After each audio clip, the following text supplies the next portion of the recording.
Hello, my name is Brant Hunt, and my channel is called Discerning What Is True. I am actually on Facebook Live, actually on YouTube, and on Odyssey. What I wanted to share with you tonight is another particular chapter from the book the book that's called Woe Unto You Lawyers. And the chapter is chapter 7, titled Fairy Tales and Facts. And we're going to get into this particular chapter now. So I appreciate you being here. Again, this is for eyes to see, ears to hear, as I spread the seed of truth from long ago. So, what do you know about this business? The king said to Alice. Nothing, said Alice. Nothing whatever, persisted the king. Nothing whatever, said Alice. That's very important, the king said, turning to the jury. That is, this is a quote from Lewis Carroll, Carroll. No single fact is so essential to the life and lessness of the legal racket of sober pretense on the part of practically all its practitioners, from Supreme Court justices down to police court lawyers, that the law is, in the main, exact science.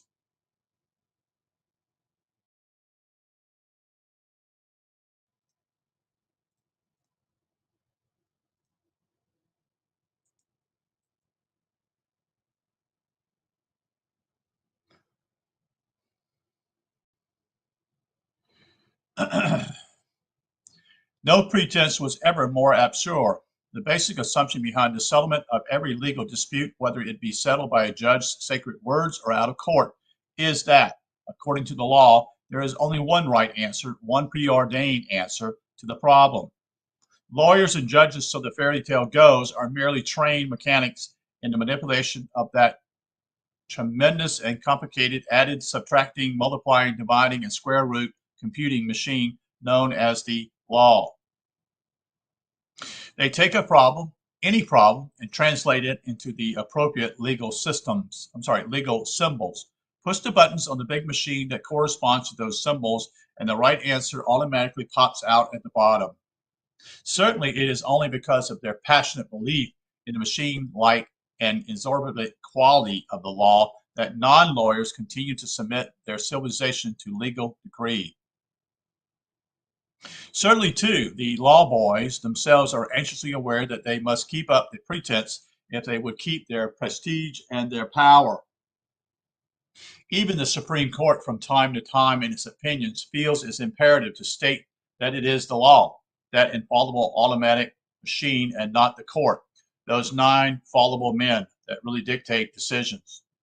For the lawyers know it would be woe unto the lawyers if the non-lawyers ever got wise to the fact that their lives were run not by the law, not by any rigid and impersonal and automatically applied code of rules, but instead by a comparatively small group of men, smart, smooth, and smug, and that is the lawyers. Yet it should not, at this point, be necessary to pile up any more examples of how the law works, nor to examine in detail any more of the law mealy mounted concepts and principles and elaborate logic in order to show that law is a very inexact and teeter-totter science, that none of the law answers to the problems preordained, precise, or inevitable, and that it is indeed the lawyers, with their dreary double talk and not their law, that mask of ambiguously abstractions that run the show, even if the law still be considered a big machine that gives automatic answers to the legal worded questions. It is the lawyers and the lawyers-judges who phrase the questions and decide which buttons to push. And anyone who has ever worked a cigarette slot machine knows that if you want Chesterfields, you push the Chesterfield button. The machine does the rest. Thus, the Supreme Court knows that it pushes the deprivation of property without due process of law button. The answer will come out unconstitutional. If it pushes the state political power button, the answer will come out constitutional. But the machine of the law does not tell the court which button to push. Again, any judge engaging engaged in deciding a dispute over an alleged business argument or agreement, I should say, knows that it is pushes the buttons marked offer, acceptance, consideration, and a couple of others, the answer will come out valid contract. But if it pushes the no offer button, the answer will be no contract. It's just as simple as that. The point is, of course, that in every case, the real decision is made. The law of the case is laid down not after the machine gets to work, but before. The crux of the whole matter lies in the choice of which button or buttons to push, which principle or principles or concepts to follow. In Senior versus Braden, the Supreme Court decided to push the buttons marked property tax and interest in land, whereupon the machine whirled smoothly through, no jurisdiction to tax, and deprivation of property without due process of law, right up to the answer, unconstitutional.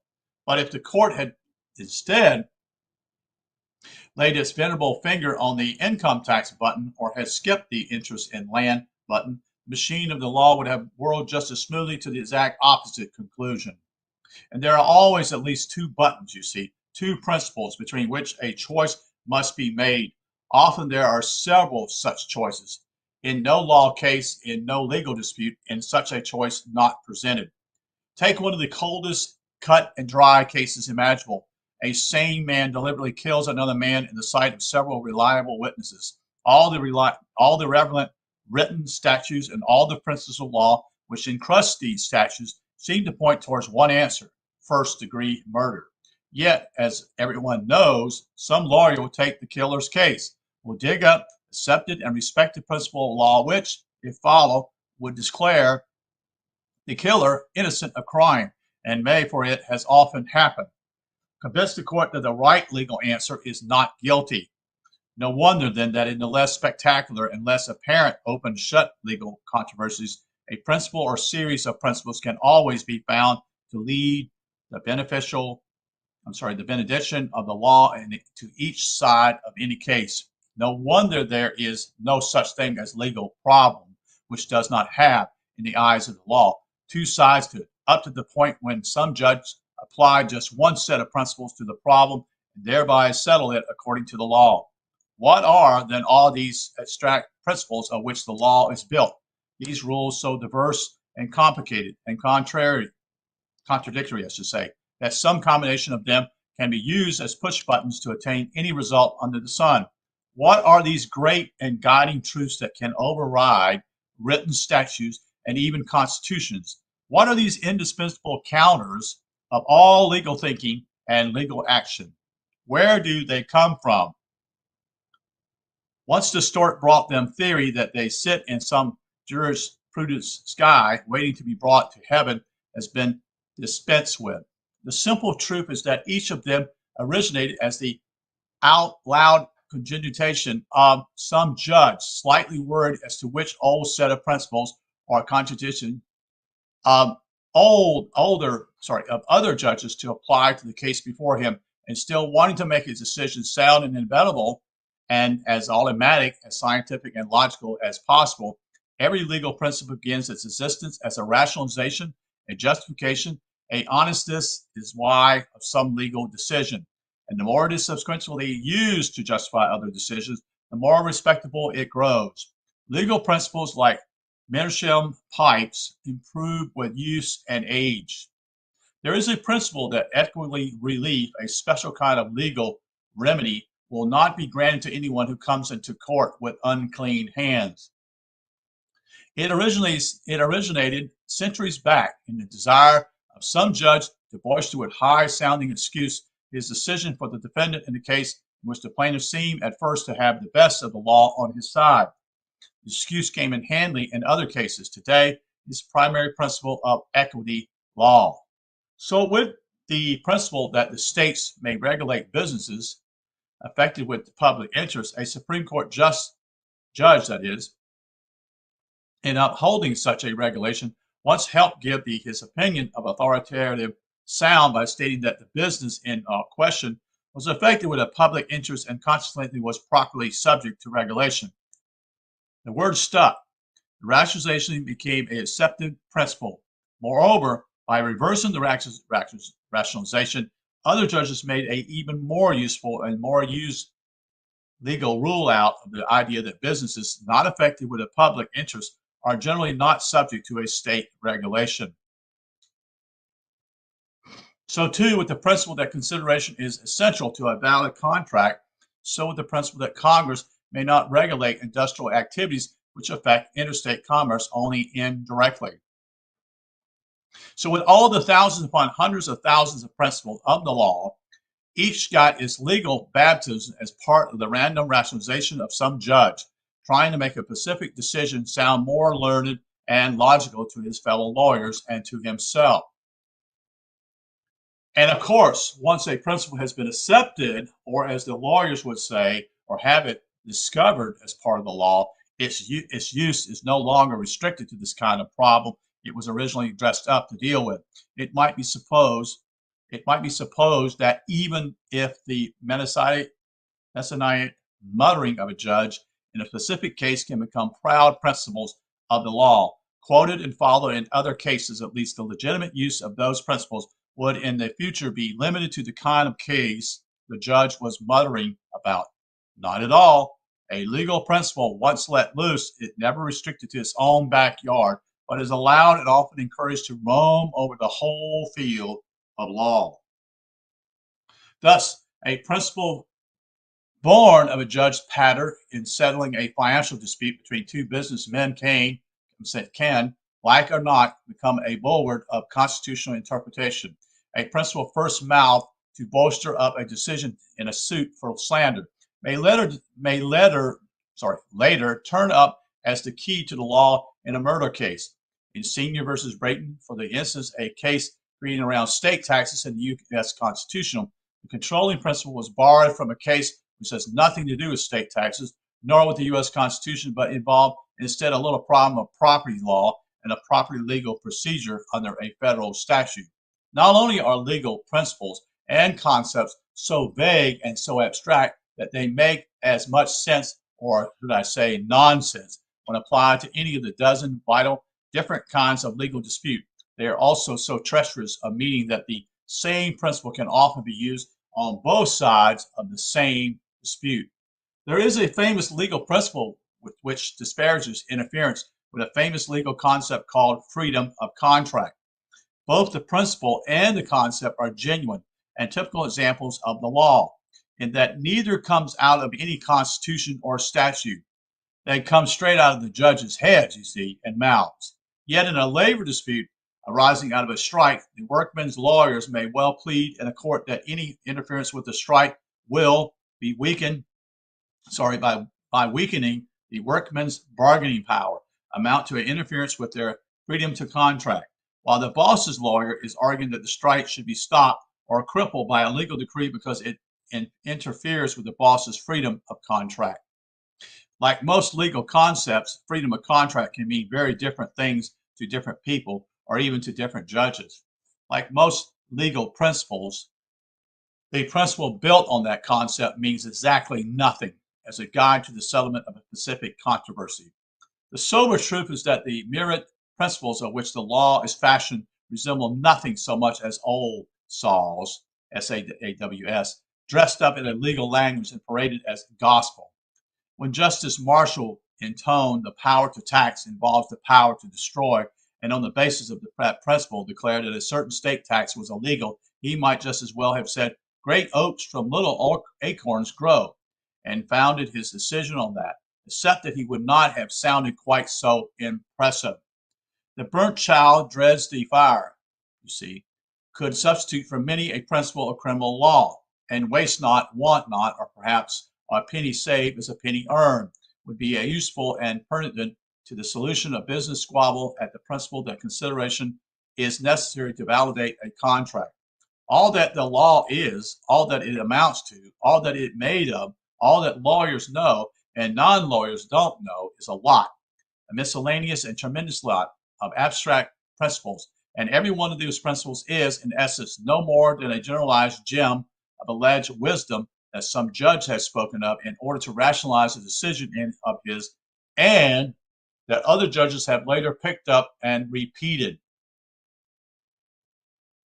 Moreover, even if those gems of alleged wisdom were, as usual, they are not relevant and reasonable justification for deciding a legal problem one way or the other. There would still be the same old catch in the whole procedure. The gems, as well as being so generalized, are so many, so motley, and so confusing. And the catch comes in matching the right gem or gems, the right principle or principles to any given set of specific facts. That is the crucial step, the key move in settlement of any legal dispute. That is the move that the prestigiators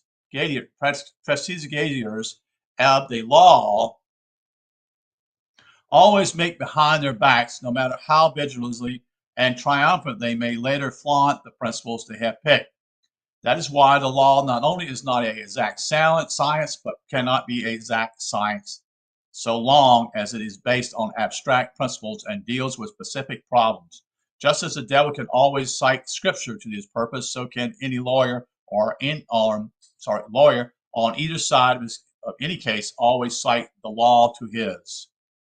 As would of course be expected, any lawyer will arise to the defense of his trade and hotly dispute all that disparagement of the law vaunted dignity, majesty, and preciseness. He will tell you that most legal principles, though abstractly phrased, have acquired through long uses a specific content of meaning and application, in lawyers' and judges' minds at least. He will tell you that the law must have two qualities, continuity and certainty. He will not put it that the law must seem to have, he will tell you that in order to achieve continuity and certainty.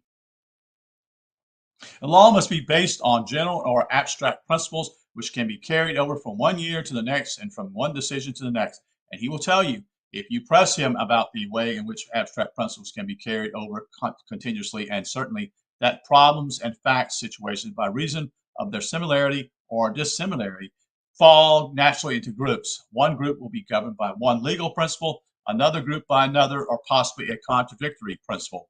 In short, each new case or problem that comes up is enough that some batch of cases and problems that have come up before to be controlled by the same principle that was used to control them. There is your certainty. There is your dignity, your majesty, and your preciseness. In the abstract, and coming from a lawyer, it is of course abstract. It makes a pretty theory. There are a few little practical matters, though, that it does not explain. It does not explain why, if there is a quality of certainty about the law, depending in part on the fact that legal principles acquire a specific content in lawyers' and judges' mind. So many hundreds of thousands of laws, that is, law cases, seem to keep coming to court with full-fledged lawyers arguing on opposite sides, nor if it be said that some lawyers just don't know the law as well as they should. Does the theory explain why lower courts are constantly being reversed by appellate courts, nor why there are so many dissenting opinions, nor how it happened that 57 of the nation's top-ranking lawyers were unanimously wrong in advising their clients about the Wagner Labor Act. The theory does not explain either why a promise by a stranger to give money to the same church is more like a cigarette than it is like a promise by a stranger to give a present to the same girl for the first two. Remember, are valid considerations for a contract, while the third isn't. Nor does the theory explain why the tax problems of Senior versus Brayton fell naturally into the same batch of cases that included the Brown versus Fletcher problem in legal procedure, and so was controlled by the same general principle. Still, it makes a pretty theory, you see, in the abstract. The joker in the theory of the assumption that any two much less 20 fact situations or legal problems can ever be sufficiently alike to fall naturally, that is, without being pushed into the same category. The very existence of two situations or problems means that there are differences between them. And here, perhaps the lawyer defending his craft may pop up again to say that the differences can be major or they can be minor, important or unimportant. It is when the essential facts are the same, he will tell you that the same general principle apply. But which facts in any situation or problem are essential and what makes them essential. If the essential facts are said to depend on the principles involved with the whole business, all too obviously goes right around in a circle. In the light of one principle or set of principles, one bunch of facts will be the essential ones. In the light of another principle or set of principles, a different batch of facts will be essential. In order to settle on the right facts, you first have to pick your principles, although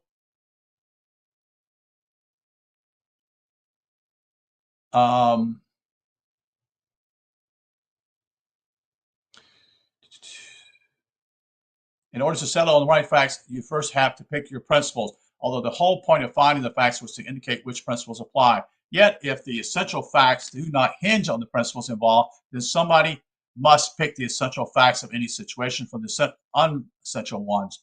Who? Well, who but the lawyers and the judges, and the picking of the essential facts, which are going to determine the similar groups of old cases, which group in turn is going to determine the appropriate legal principles, then becomes an arbitrary and wide open a choice as if the lawyers or judges have just picked the appropriate principles to begin with. Suppose, to take a simple example, a man driving a 1939 Cadillac along the Lincoln Highway towards Chicago runs into a Model T Ford driven by a farmer who has just turned onto the highway from a dirt road and demolishes the Ford but does not even hurt the farmer. The farmer sues, and a local judge, on the basis of various principal laws which are said to control the case, awards him $100.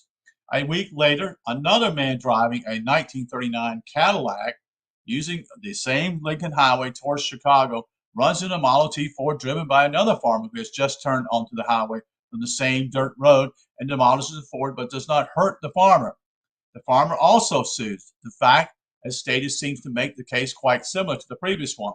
Will it then fall into the same group of facts situation? Will it be controlled by the same principles of law? Will the second farmer get $100? That all depends. For of course there will be other facts in both cases. Some may still be similar. Others, inedible, will be different. And the possibilities of variation are literally endless. Maybe the first Cadillac was doing 60 miles an hour and the second one was 30. Or maybe one was doing 45 and the other one 40. Or maybe both were doing 45, but it was raining one week and clear the next. Maybe one farmer blew his horn, the other didn't. Maybe one farmer stopped at the crossing and the other didn't. Maybe one farmer had a driver's license and the other didn't. Maybe one farmer was young and the other was old and wore glasses. Maybe the both wore glasses, but one was nearsighted and the other was farsighted. Maybe one Cadillac carried an out-of-state license plate and the other a local license plate. Maybe one of the Cadillac drivers was a bond salesman and the other a doctor. Maybe one was insured and the other wasn't. Maybe one had a girl in the seat beside him and the other didn't. Maybe they both had girls beside them, but one was talking to his girl and the other wasn't. Maybe one Cadillac hits his Ford in the rear left wheel and the other in the front left wheel. Maybe a boy on a bicycle was riding along the highway at one time, but not the other. Maybe a tree at the intersection had come into a leaf since the first accident. Maybe a go slow sign had blown over. The point is first that no two fact situations anywhere, anytime are entirely different. Yet a court can always call any one of the inevitable differences between two fact situations, no matter how small a difference in the central facts, thus in the second automatic accident. Any one of the suggested variation from the facts of the previous accident might or might not be labeled essential. And a variation of that essential fact means that the case will be dumped into a different group of cases and decided according to a different legal principle or principles. When the second accident a case came to court, the judge might call entirely irrelevant the fact that a caution sign along the highway had blown down since the week before, or he might pounce on that fact to help him lay the legal blame for the smash-up, not on the Cadillac driver this time, but instead on the farmer, or on both of them equally, or on the state highway department, according, of course, to accepted principle law.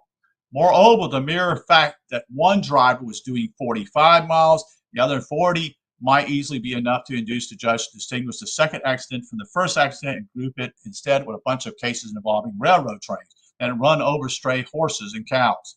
The essential facts being similar, the judges would put it the same principle laws are controlling. As with the two automobile accidents, so with any legal dispute that ever has come up or could come up, except that most legal disputes are far more complicated, involve many more facts and types of facts. Consequently, present the judges with as far wide selection from which to choose the essential facts, and so open up a much greater range of legal principles which may be applied or not applied. And since no two cases ever fell or fall naturally into the same category so that they can be automatically subjected to the same rules of law, the notion that 20 or 30 or 100 cases can gather themselves unshoveled under the wing of one controlling principle is nothing short of absurd. Yet the embattled lawyer may have one final blow to strike his defense of the law and its principles and its supposedly certainty. The law, he will tell you, is concerned with a great deal more than the problems that actually get into court and are settled by judges. The law is chiefly concerned with maintaining a constant code of rules and behavior under which men can live and handle their affairs and do business together in a civilized manner. Only the freak situation, the rare situation, ever develop into law cases, he will tell you. For the most part, men's affairs run smoothly and certainly along without litigation or legal squabbles under the trained and watchful and yet paid guidance of the lawyer and the law. For instance, he will go on. Of all the many business contracts and legal agreements of every sort that are drawn up and signed every day, only a very small fraction are eventually carried into court. That is, bond issues, sales contracts, insurance policy, leases, wills, papers of every kind. All these are in constant use, yet comparatively rarely do they become the center of legal dispute. And notice, incidentally, how claims concerning the certainty of unlitigated law always seems to stress its use in business dealings and commercial affairs. Why do so few legal documents end up in court cases? Simply the lawyer will tell you because they are drawn up and phrased by lawyers in accordance with the law in the light of the recognized legal principles. That is what makes them safe and sure and workable, and what keeps the people with whose affairs they deal from constant going to court about them. And that is where the certainty of the law really comes in and really counts. Well, don't you believe a word of it? In the first place, these legal papers of all kinds and descriptions are phrased the way they are, not to keep the people whose affairs they deal with out of court, but in order to get somebody a better chance of winning if the affair gets into court. And if the document is an installment plan, a contract, or a lease, or insurance policy, or a mortgage, you can guess who that somebody is, you see. If it is the result of a really two-sided business dicker with lawyers working for both sides, then some of the clauses of the contract will be for the benefit of one side and some for the other, in case they go to court over it. At any rate, every legal agreement is drawn up in contemplation of a court fight. It is therefore a phrase with an eye to the same old ambitious abstract principles that the judges use for law. And no matter how hard the lawyers may try to make their legal language favor one side or the other, they can no more wring certainly out of abstraction than they could wring blood out of a cauliflower. But there's far more important reasons why the lawyer is dead wrong when he claims that legal advice and guidance keeps more business arrangement and affairs out of court. People do not go to court over their mutual dealings simply because their contracts are unlegal or uncertainly worded, and they do not keep out of court simply because the relevant documents are drawn up in approvable style. A man who is convinced that he is getting the raw deal, or that the other side is not living up to his bargain, or who is just dissatisfied with the way the whole arrangement is working out, will just as likely take his troubles to court, though the papers involved have been prepared by a special committee of the American Bar Association. And he will find a lawyer to take his case to and support it with accepted principles of law. Most business transactions, however, run off smoothly of their own accord. Both sides more or less live up to their promises, and neither side feels aggrieved or cheated. This is just as true. Moreover, even though the relevant documents be written in acceptable legal taste, and very briefly, it is this fact, not the fact that lawyers are always hovering around advising and charging fees, that is responsible for the small percentage of business affairs that find their way into the courtroom. As a matter of fact, the lawyers with their advice and their principles and their strange language no doubt increase instead of decreasing the number of transactions that end up in dispute and litigation. If they would let men carry on their own affairs and make their agreements in simple, specific terms and in words intelligible to those involved, there would be fewer misunderstanding and fewer real or imagined causes for grievances. You see? Moreover, to jump to another legal field, his written laws, statutes were worded in plain English instead of being phrased by lawyers for lawyers. There would unquestionably be fewer cases involving the interpretation of those statutes and the question whether they do or do not apply to very specific fact situations. So what he's talking about here simply is the contracts that are written very vaguely, which means that simply is it could be one thing, it could be the other thing. You see how they do this. This is how they actually draw these contracts up so that they in the future may be a problem. And so then that's what they want. They want you to contest it in a courtroom. Do you see this? I hope you see it. No, the asserted certainty of the law is just as much of a hoax out of court as in court. And how could it not be, inasmuch as the whole of the law, whether it be glorified in the opinion of the Supreme Court justice or darkly reflected in the conversation of the two attorneys about to draw up a deed or sale, is built of abstract principles and nothing more. There's an old tale that is told of three men who were walking through a wood. Three men who were walking through a woods, I should say, when they came upon a tremendous diamond lying on the ground.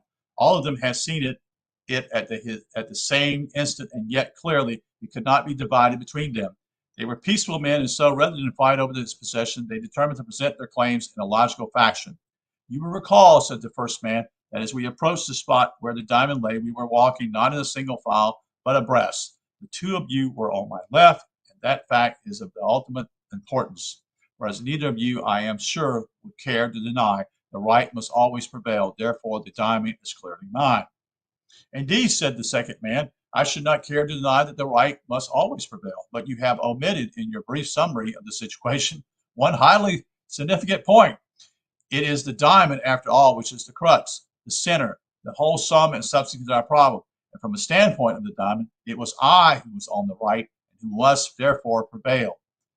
Next guy says, you are both very clever, says the third man, but your cleverness, I fear, has undone you.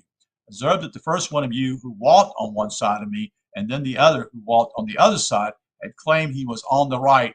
I too will grant you that the right must always prevail. Yet it is, I believe, accepted truth that in any contest between two extremes, the middle ground is likely to be, in fact, the right one. It is not told which one of the men got the diamond. It does not really matter. They must have been lawyers. So that's the conclusion of chapter 7 tonight by this book by Fred Rodell, Woe Unto You Lawyers. So thank you for being here tonight, and appreciate your listening. And hopefully we'll get in chapter 8 a little later tonight. I'm going to take a break. So hope all is doing well. Each one of you are doing well, I hope. And so we'll be back. Let's see, what time is it? It's 9:30, so I'll probably do one more video of this tonight, and then I'll be finished. Going to have to do something tonight. I'm going to have to, the weather here is going to be pretty close to freezing, and I have a pear tree that I've got to cover. So I just found out about this about 25 to 30 minutes ago. They're calling for the weather here to be 33 degrees, and I'm not going to chance it, you see. So I'm going to cover the pear tree at this point. So thank you for being here. Again, if you have any questions, but this is a book by Fred Rodell, and we'll continue to go through it as we proceed day by day. Thank you, and wish you a good night. Take care.